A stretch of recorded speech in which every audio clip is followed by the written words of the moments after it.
nazaj sem začela zbolevati z nekimi avtoimunskimi boleznimi.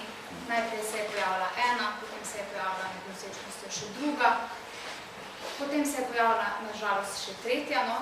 In takrat nekako je bil to meni znak, da je treba nekaj v življenju spremeniti. Da to ni samo nek zunanji vpliv.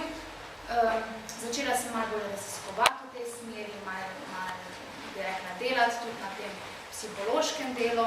No in rezultat tega mojega raziskovanja je pa zdaj tale tema, torej zdrav duh v zdravem telesu. Upam, da vam bom s svojimi izkušnjami lahko mogoče tudi kateremu od vas odgovorila na kakšno vprašanje, ki vam mogoče zdaj ne da miru, pa se ga mogoče sploh ne zavedate. Začela bi z mislijo Sebastiana Knajpa, ki pravi, da zdrav življenjski slog vsebuje redno gibanje, polnovredno prehrano, duševno in telesno sprostitev. Namen vsega tega pa je vzpostaviti neko harmonično ravnotežje v telesu. Telesa, torej uma in duha, vse troje. Ker ljudje nismo samo telesna bitja, čeprav nekako v današnjem svetu ali v današnjem načinu življenja se zelo veliko ukvarjamo s telesom, pa nekako iščemo neke zunanje vzroke za svoje bolezni, ampak velikokrat so pravi vzroki nekje drugje. In danes bi vam rada predstavila, kakšna je ta povezava torej med našo zavestjo, našim nezavednim, potem imunskim sistemom in končno neko telesno boleznijo. Kaj je pravzaprav imunski sistem? Sestavljajo ga imunska tkiva in imunski organi. To so na primer bezgavke, mandlji, vranica, kostni mozeg in pa te imunske celice, ki jih imamo v sluznici dihal, v sluznici prebavil in stalno krožijo po našem telesu in iščejo mikrobe, bakterije, ki pridejo v telo, da jih uničijo. Verjetno se vsi zavedamo, da je to ni pod vplivom naše volje, da se mi tega ne zavedamo, kako ta imunski sistem deluje, ravno tako recimo, kot se ne zavedamo, kako nam bije srce, oziroma na to ne moramo vplivati, ravno tako kot nam vplivamo na dihanje. Torej, imunski sistem je oživčen z vegetativnim živčevjem, ki ni pod vplivom naše volje. In zato ga dr. Alojz Ihan zelo slikovito imenuje naš skrivnostni jaz. Moramo se zavedati, da predela zelo veliko informacij vsak dan. In se na podlagi teh informacij, ki jih dobi, torej sam brez vpliva naše volje pravilno odloča, včasih pa tudi ne.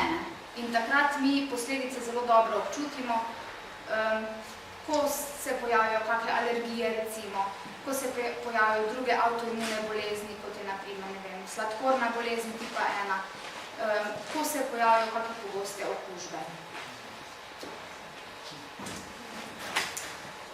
Kaj je pri imunskem sistemu zelo pomembno? Problem so motnje, torej, ki se stalno pojavljajo in jih mi torej ne znamo rešiti, ker se jih mogoče sploh ne zavedamo. To je tudi preobremenjenost. Danes vemo, kakšen način življenja imamo. Velikokrat imamo neke prisilne odnose z ljudmi, navzven kažemo nekako drugačno obraz, ko mogoče mislimo v svoji notranjosti. Vse to nas navznoter razžira. In imunski sistem nas zelo jasno opozarja. Kadar ne spimo, recimo, kadar imamo driske, kadar nas mučijo migrene, glavoboli, ko imamo, ne vem, smo zaprti konec koncev. Skratka, vse ti znaki so velikokrat opozorilo imunskega sistema, da moramo nekaj spremeniti. Po drugi strani so pa torej ljudje, ki so zelo usklajeni s svojim notranjim jazom, bom rekla, ki znajo videti svoja čustva, ki znajo izražati in to svoje mnenje poveda tudi naokrog, v okolico, so običajno zelo srečni. Tisti so srečni, so tudi uspešni, imunski sistem imajo zelo dobro delujoč, ravno zaradi tega notranjega ravnovesja, po drugi strani pa imunski sistem tudi ne rabijo, ker se nekako znajo stalno spravljati v to ravnovesje, ker vejo, kako prav bi rekla živeti. No in če smo se nekje v tem, kar sem zdaj povedala, nekje našli, potem je mogoče čas, da res razmislimo malo o našem življenju, o veselju do življenja, o tem, ali vidimo smisel v življenju, tudi recimo, ko gremo v pokoj, ali pa ko smo bolani, ali imamo še vedno neke smiselne naloge, ki jih moramo uresničevati, ki so pravzaprav dane točno nam. Če recimo vidimo, da nekako naše življenje gre v neko stransko pot, potem je sigurno čas, da malo razmislimo. Ne samo, da hodimo v lekarno in kupujemo vitamine in minerale in iščemo neke čudežne recepte, kako bomo ozdraveli. To običajno ni najbolj prava pot. Najprej je treba ugotoviti, kako živimo, šele potem so tudi druge stvari. No, največji sovražnik imunskega sistema je sigurno stres. In o stresu se danes zelo veliko govori. Celo tako daleč smo nekako prišli, da imajo Japonci že izraz, prav izraz so skovali smrt zaradi stresa. Oni torej poznajo že to, da lahko zaradi stresa tudi umreš. Kaj pa je pravzaprav stres? Stres je neka naprejšnja reakcija našega telesa, mi se ga ne zavedamo, ampak se kar zgodi. Bi vam mogoče najbolj bila kar na primeru, če si predstavljate nekega jamskega človeka, ki se je srečal z neko divjo zverjo, recimo, in je takrat doživel stres. To pomeni, srce je začelo biti močneje, dihal je globje, da je dobil dosti kisika, kri je šla bolj v mišice, zato da je bil pripravljen na neko akcijo, pritisk se mu je povečal in on se je takrat potem zavestno torej samo odločil, ali se bo boril s tisto zverjo, ali bo pa zbežal. V glavnem in to, takrat je pač se mu je telo nekako pripravilo na boj ali pa beg. Danes pa mi ta stres doživljamo verjetno vsak dan, ne? Mogoče že na poti v službo, v službi parkrat, ne? In to naše telo nekako ne zna več tega skompenzirati, ne? Takrat je mogoče človek to doživel parkrat v svojem življenju.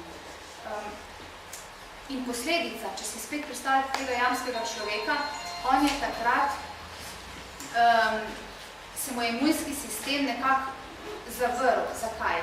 Ker če je bila neka huda poškodba potem prisotna, ali pa neka huda okužba, bi imunski sistem povzročil zelo hudo vnetje in tisto vnetje bi potem človeka pokončalo, človek bi umrl. In od takrat je bilo pač smiselno, da se je imunski sistem zavrl. Danes bi nam sicer veliko bolj koristil močni imunski sistem v stresu, ampak kot posledica torej tistega, ne vem, par tisoč let nazaj življenja je pač na žalost tako. Torej, stres nam imunski sistem zelo, zelo oslabi in ker smo mi nekako vsak dan danes v stiku s stresom, parkrat na dan, je zelo, zelo pomembno, da imamo tudi nekako drugo plat. In sicer, da znamo živeti tudi ali pa uresničevati tudi dejavnike proti stresu.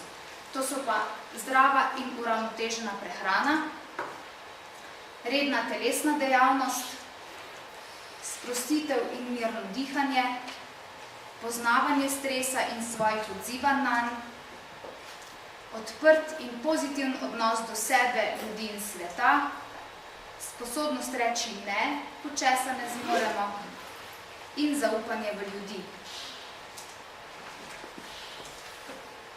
No, pa pojdimo še malo naprej, ne. Tako skozi vam poskušam pač povedati, da mi se delovanja imunskega sistema ne zavedamo. No in tale slikca te ledene gore je mogoče ena zelo dobra ponazoritev, kako zelo velik je naš nezavedni del naše psihe. Tisto, kar mi vemo, je to, kar gleda ven iz vode, vse ostalo je naša podzavestna.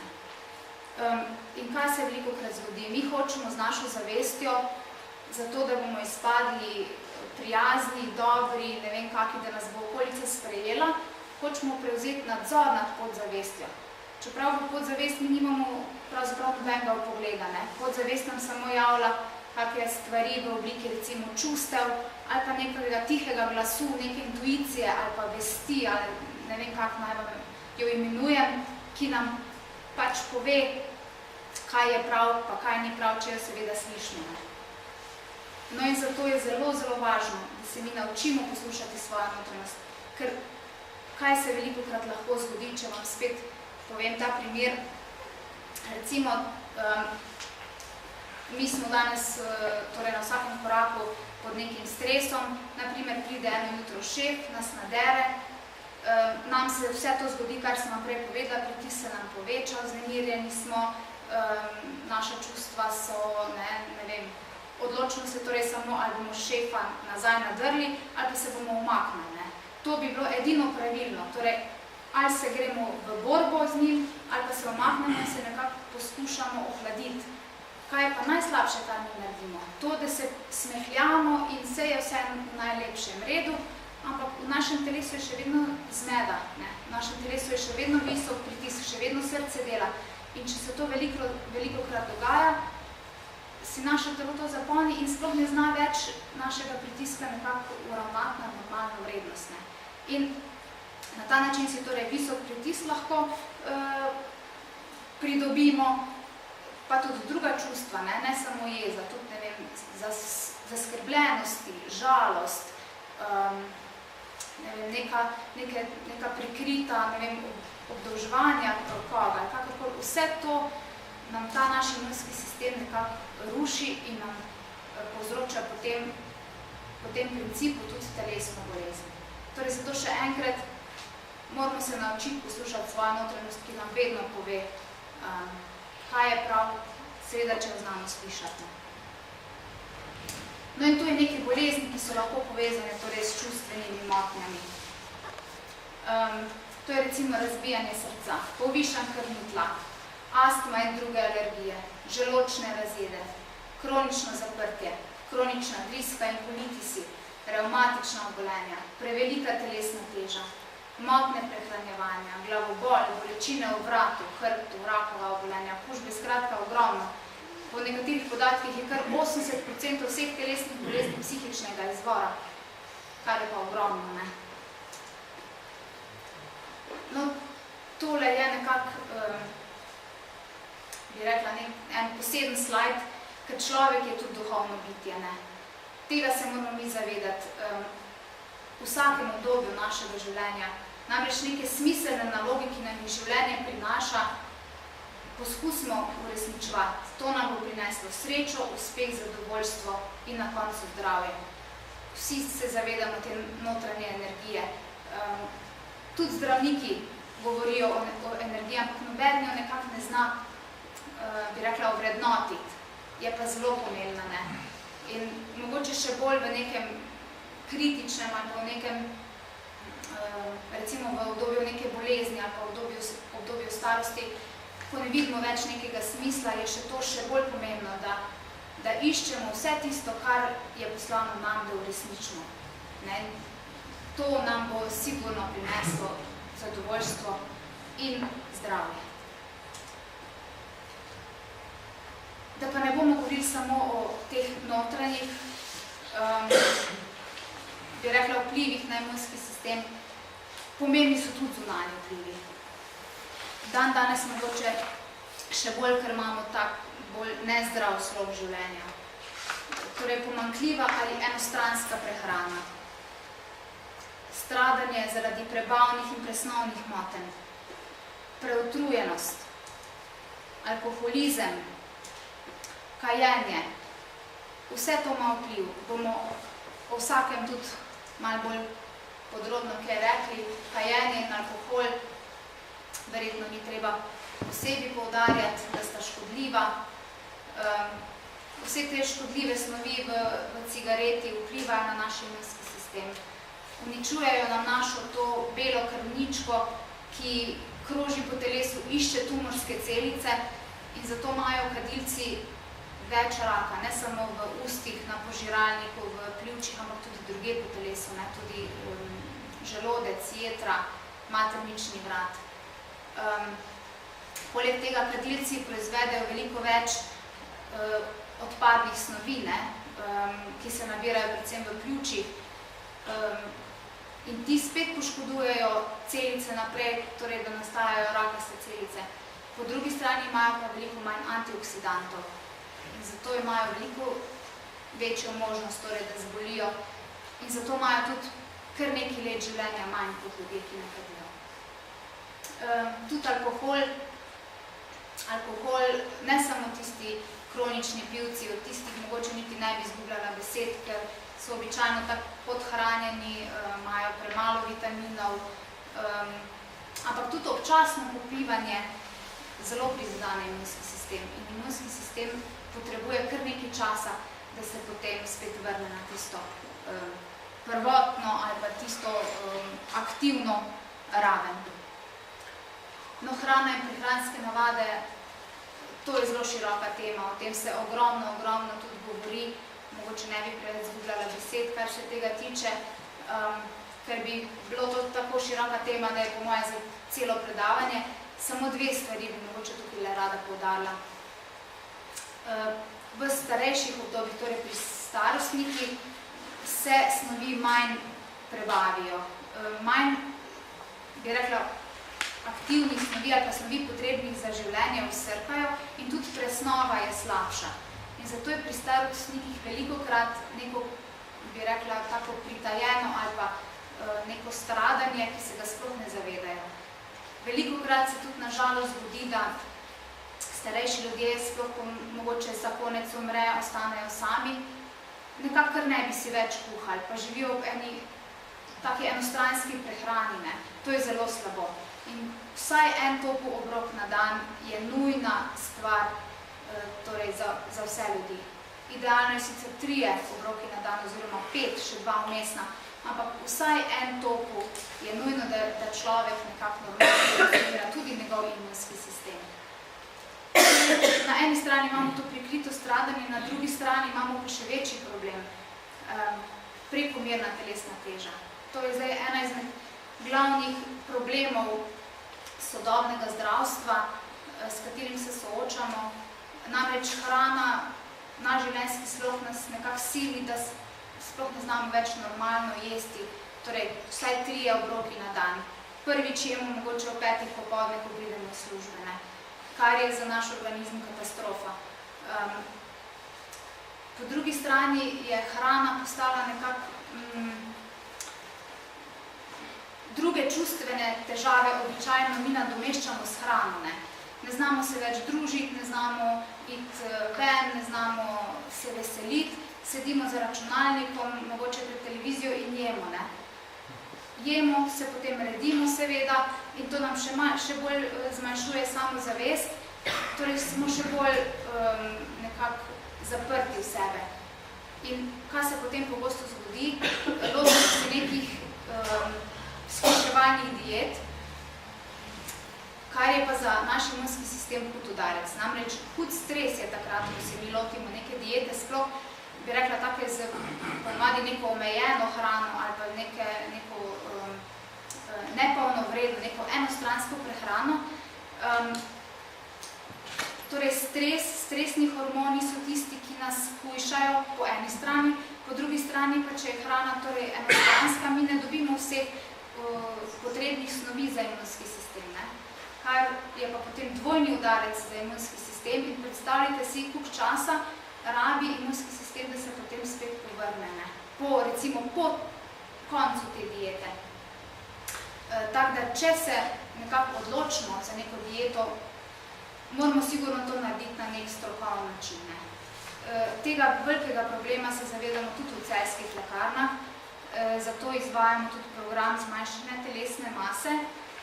V Gregorčičevi lekarni poteka, v Celju, pa tudi v Šentjurju poteka.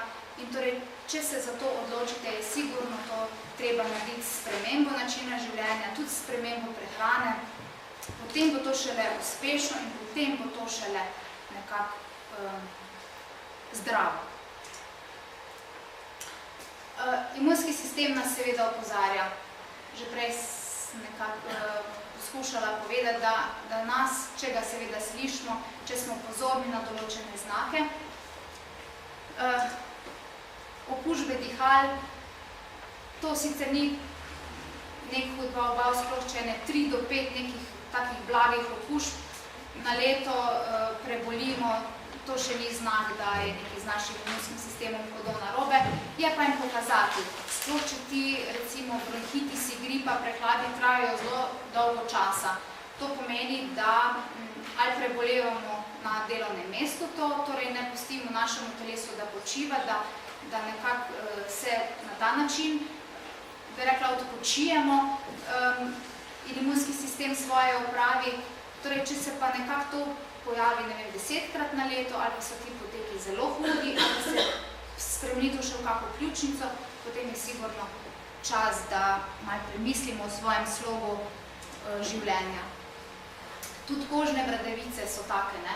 Torej, če je naš imunski sistem močan, vsako celico, ki je okužena z virusom, papiloma virusom, ki povzroča bradavice, torej najde, jo uniči. Če je pa imunski sistem malo slabljen, potem se te celice, bi rekla, razmnožijo in nastane ta vidna bradavica. Herpes virusi so eni izmed najboljših pokazateljev, bi rekla, imunskega sistema. Namreč herpes virusi, okuženi smo praktično vsi in herpes virusi živijo v živčni celici. Tam so zavarovani pred imunskim sistemom, imunski sistem jih ne najde. Vsak stres, ki smo mu mi nekako podvrženi, pa je znak, ker živčna celica to seveda takoj detektira, je znak in herpes virus takoj po živčni celici potuje do, recimo, usnc in pač se poskuša izraziti oziroma poskuša narediti ta značilni herpes.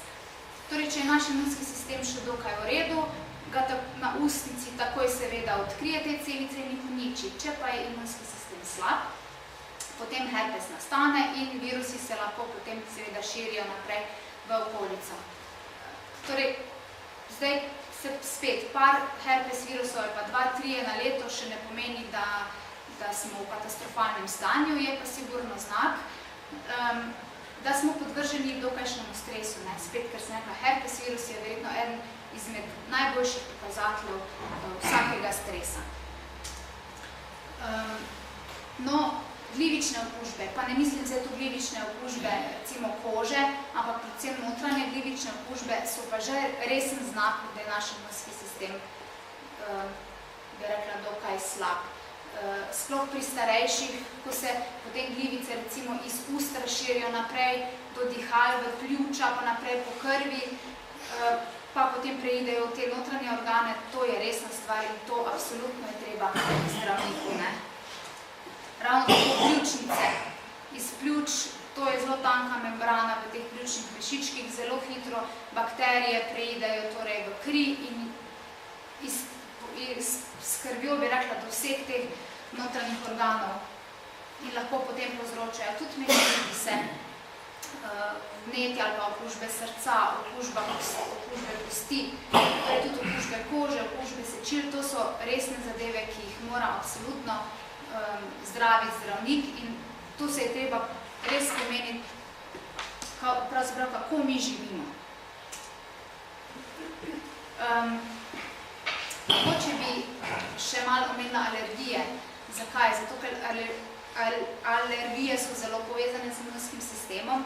Namreč, kaj je alergija? Imunski sistem namesto mikroba prepozna eno neškodljivo snov kot neko škodljivo, recimo pršico, ne vem, pelod, kako hrano in proti njej začne protitelesa izdelovati. No? Protitelesa, potem, ki se vežejo na ta alergen, pa tvorijo vnetje. Če je recimo to vnetje potem v pljučih, nastane astmatični napad. Če je vnetje recimo v črevesju, nastane neka driska, nek kolitis. Problem je to, da je alergij čedalje več. Zato jih bi jaz danes mogoče malo bolj omenila. Neko hipotezo so pravzaprav naredili. Dednost je tukaj zelo pomembna. Dednost, velik problem je pa tudi preveč čisto okolje. Namreč, zakaj tako? Otrok, ki se rodi, ima samo določene celice, imunske celice, bi rekla, ki imajo nek blag imunski odziv. Te celice imenujemo celice TH2. No in te so nekako bolj prilagojene proti parazitom, bolj uspešne so proti proti parazitom, proti virusom, bakterijam pa ne. Ampak te celice so tudi krive za alergije, ker izločajo proti telesa IgE, no, skratka, ki tvorijo alergije. Zdaj, če imamo pač mi v dednem materialu to zapisano, nimamo kaj veliko narediti, ne, pač nažalost smo bolj prilagojeni na življenje, kjer je več parazitov, namreč te IG oziroma te imunske celice TH2 so zelo uspešne torej proti parazitom. Ampak bolj pomembno je pa to, v prvem letu življenja se te celice TH2 potem spremenijo v celice TH1, ki so pa agresivnejše. In te so zelo uspešne v borbi proti virusom in bakterijam. Skratka, otroke v prvem letu življenja moramo čim bolj izpostavljati normalnemu življenju, tudi bakterijskim okužbam, tudi virusnim, kajti samo v tem primeru bojo oni lahko naredili ta preklop iz tega šibkega imunskega odziva, torej v močni imunski odziv. Če bojo ostali na tem šibkem, potem to pomeni, da imajo večjo možnost, da postanejo torej tudi alergiki.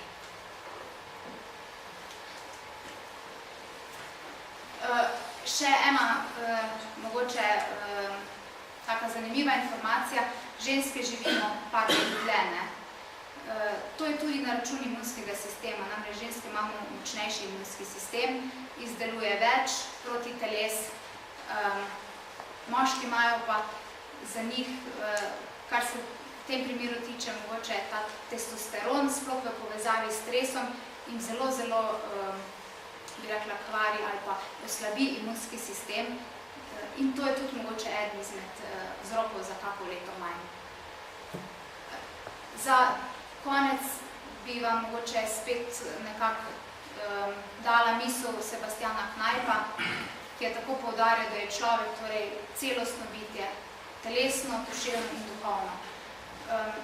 On je tudi dejal, da je človek samo en del narave, en del stvarstva, da nismo mi nekako nekje izven, ampak da moramo poslušati te naravne zakone, da jih moramo nekako vpletati v svoje življenje, kar jih danes pravzaprav ne znamo več. Ali pa nam, ne vem, službe to ne dopustijo. Skratka, če bomo hoteli nekako ohraniti svoje zdravje, bomo mogli poslušati bolj torej svoj notranji glas, svojo intuicijo in pa seveda vse te naloge, ki so nam od zunaj poslane, da jih mi opravimo. Na ta način bomo bolj živahni v delovanju, bolj živahni v razmišljanju. Tudi v starosti se ne bomo počutili, recimo, nepomembne ali pa neuporabne. Da bomo pa to intuicijo nekako slišali, so pa zelo pomembni neki trenutki v naravi, trenutki v tišini, ki nam odprejo oči, ki nam pomagajo, da odkrijemo svet okoli nas, vse smiselne naloge okrog nas in pa tudi svet v nas, ki nam pravi, kaj je prav, kako naj živimo, da bomo srečni, da bomo zadovoljni, uspešni in na koncu tudi zdravi.